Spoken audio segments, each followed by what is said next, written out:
அஸ்ஸலாமு அலைக்கும். வலைக்கும் ஸலாம் வரஹ்மத்துல்லாஹி. ஆடம்பர கல்யாணத்துக்கு நம்ம போகிறதில்ல, அதுக்கு மார்க்கத்துக்கு முரணான கல்யாணத்துக்கும் போகிறதில்லை. ஆனால் குடியேறதுக்கு புது வீடு கடை கட்டி குடியேறுறாங்க. குடியேறதுக்கு விருந்து தானே, மத்தியானம் விருந்து வந்து சாப்பிடுங்கிறாங்க. ஆனால் அதுக்கு முன்னாடி காலையில் இந்த மௌலத்து இதெல்லாம் கேட்டிருக்காங்க. அதனால மத்தியானம் சாப்பிட போகலாமா இல்லை போகக்கூடாதா? பாத்தியா ஓதுறாங்க, அவங்க காலையில் தான் ஓதுறாங்க. ஆனால் மத்தியானம் நமக்கு விருந்துக்கு தான் கூப்பிடுறாங்க. விருந்து தானே வாங்க அப்படின்னு சொல்கிறாங்க. இது போகலாமா? என்ன கேட்குறாங்கன்னா, நம்ம திருமணங்களை பொறுத்தவரை இறை தூதர் நமக்கு சொல்லி தந்தபடியும் குர்ஆன் வசனம் நமக்கு தடை செய்த அடிப்படையிலையும் சில விருதுகளுக்கு நாம் கலந்து கொள்வது கிடையாது. மார்க்கத்துக்கு முரணான அடிப்படைகள் அங்கே இருக்கிற போது, மார்க்க முரணான காரியங்கள் இருக்கிற போது, இறைவன் சொல்றாள், நம்ம குர்ஆன்ல சொல்லும் பொழுது அல்லாஹ்வுடைய வசனங்கள் கேலி கூத்தாக்கப்படுகிற சபையில நீங்க அங்க இருந்தால் இன்னக்கும் இதம் மிஸ்லுக்கும், நீங்களும் அவர்களை போன்றவர்கள் தான் என்று இறைவன் எச்சரிக்கை செய்கிறான். அவங்க அந்த தவறை செய்கிற போது நீங்களும் மௌனமாக அவர்களோடு சேர்ந்து நின்றால் அவங்கள மாதிரி தான். மார்க்கத்திற்கு முரணான திருமணங்களில் நாம் கலந்து கொள்ளுகிற போது அவர்கள் செய்கிற அந்த அநியாயங்களை, அவங்க செய்கிற வரதட்சணையை, அவர்கள் செய்கிற அந்த ஆடம்பரங்களை, அவர்கள் செய்கிற வீண் விரயங்களை, இவ்வளோ எல்லாத்தையுமே நாம் அங்கீகரிக்கிறவர்களாக மாறிவிடுவோம் என்கிற எச்சரிக்கையை பார்க்கிறோம். அதே மாதிரி அல்லாஹ்வின் தூதர் சொல்லி தரும் பொழுது, மன்ற ஆவு மின்கு முன்கரன் ஃபல் யுகையிரு பியதிஹி, யாராவது ஒரு தீமையை பார்த்தால் நீங்கள் கரத்தால் தடுக்க முயற்சிக்கணும். ஃபைல்லம் எஸ்ஸதி, அதற்கு சக்தி பெறவில்லை என்றால் ஃபபில் இசானி, உங்களுடைய நாவினாலாவது அதை தடுக்கணும். அதற்கும் சக்தி பெறவில்லை என்றால் ஃபபி கல்விஹி, உள்ளத்தினாலாவது அதை வெறுத்து ஒதுக்க வேண்டுமே ஒழிய. இதுதான் தாலிக அல்லாஃபுல் ஈமான், ஈமானுடைய கடைநிலை இதுதான். இதை தாண்டினால் ஈமான் பறிபோயிடும்.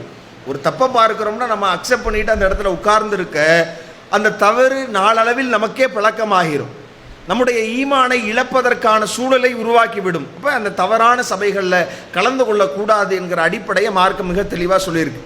இப்போ இதில் என்ன சகோதரர் கேட்குறாங்கன்னா, இப்போ இந்த அடிப்படையில் நாம் ஆடம்பர திருமணங்களையோ மோசமான திருமணங்களில் கலந்து கொள்வது கிடையாது, இது மாதிரியான நிகழ்ச்சிகளில் கலந்து கொள்வது கிடையாது. இப்போ வீடு குடிபோகிற மாதிரியான நிகழ்வுகளை அதில் கலந்து கொள்வதில், திருமணம் என்கிற போது அது அனைவருக்குமான சுமையாக மாறுகிறது. அதில் நாம் மார்க்கம் அதை ஒரு திருமணம் என்பதை மிக எளிதாக அனைவரும் அடையக்கூடிய ஒன்றாக இருக்க வேண்டும் என்று மார்க்கம் சொல்கிறது.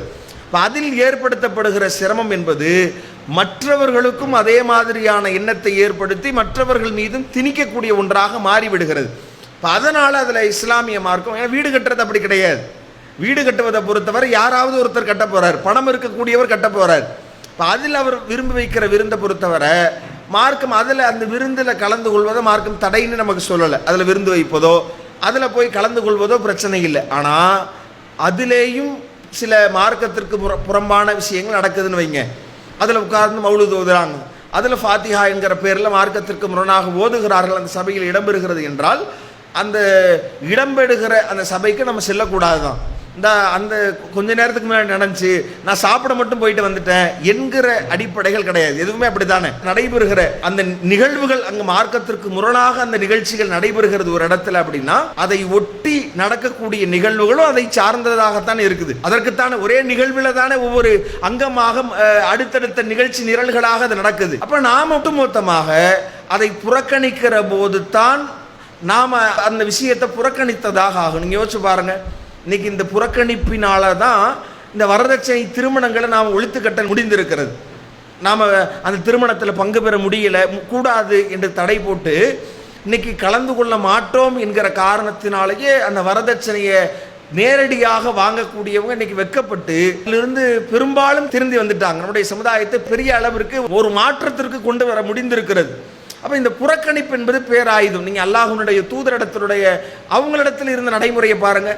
தன்னுடைய மகளார் ஃபாத்திமா ரலியல்லாஹு அன்ஹா அவங்க வீட்டுக்கு விருந்திற்கு அழைக்கிற போது அல்லாஹ்வின் தூதர் போனால் அந்த சபையில் அல்லாஹ்வின் தூதர் அங்கே பார்க்குறாங்க, அழைக்கப்பட்ட அந்த வீட்டினுடைய முற்றத்தில் திரை சீலை தொங்கவிடப்பட்டிருக்குது, அதில் உருவம் பொறிக்கப்பட்டிருக்கிறது. இப்போ அல்லாஹ்வின் தூதர் என்ன செய்கிறாங்கன்னா அந்த விருந்தை புறக்கணித்து விட்டு வந்துடுறாங்க.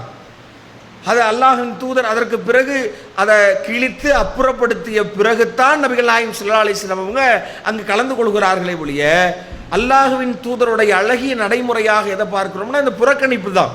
மார்க்கத்திற்கு முரணாக அந்த சபை இருக்கும் என்றால் அந்த நிகழ்வுகளை நாம் யாரையோ ஏதோ நம்மளையே நாம் ஏமாத்திக்கிற மாதிரி அந்த நிகழ்வினுடைய இந்த பகுதிக்கு போயிட்டு வந்துடுறேன், அந்த நேரத்தில் நான் போயிட்டு வந்துடுறேன். இப்படியான கேள்விகள் எழுப்புறாங்க. நமக்கு ஆச்சரியமாக இருக்கிறது. இந்த மாதிரியான கேள்வி வரதட்சணைனா இந்த சபையிலேயே வாங்கினாங்க, வீட்டுக்குள்ள வந்து இறக்கிடுறாங்க.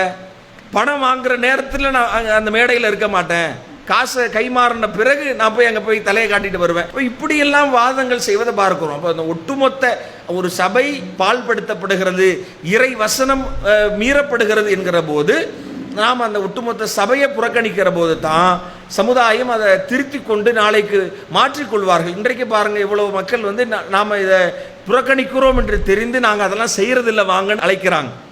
நாங்கள் இதெல்லாம் செய்யலை, வீட்டில் இந்த ஃபாத்திஹா ஓதப்படலை, மௌலூதெல்லாம் ஓதுறதில்லை, நீங்கள் கிளம்பி வாங்க என்று நம்மை அழைக்கிற அளவுக்கு அவங்க தன்னை மாற்றி கொண்டிருக்கிறார்கள். இந்த மாற்றத்தை நாம் எதிர்கொள்ளணும். சமுதாயத்தில் ஒரு மாற்றத்தை ஏற்படுத்தணும்னா இறை தூதர் காட்டி தந்திருக்கிற அந்த புறக்கணிப்பை எடுத்து தான் ஆகணும்.